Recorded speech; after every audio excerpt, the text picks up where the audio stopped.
42-year-old woman presents with brown papules which are located around the nail of thumb.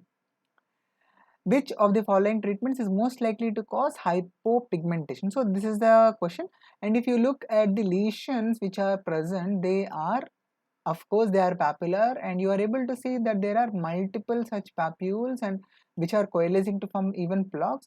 And if at all you get to see this kind of a picture, always you should think about the diagnosis, that is viral warts.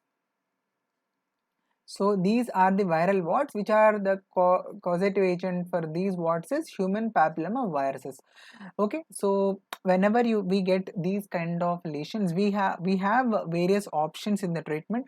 So if you look at the options given here, liquid nitrogen, yes, it can be used, so we call it as cryotherapy, and low voltage hyfrecation, yes, we can also make use of this. And keratolytics, we can use, most commonly used one is salicylic acid, and we can also perform a excision. So out of all this, the option A, that is use of liquid nitrogen, which is a cryotherapy, this is going to cause damage to the melanocytes, and thereby there can be formation of dyspigmentation, that is not only hyperpigmentation but also even it can cause hyperpigmentation as well.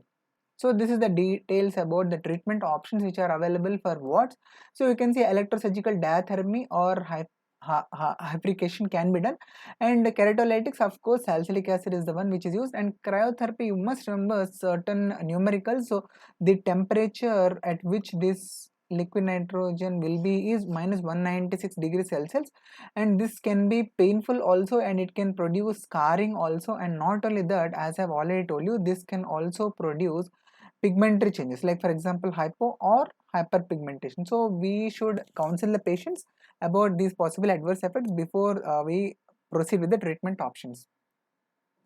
And I hope this explanation was helpful. Please do give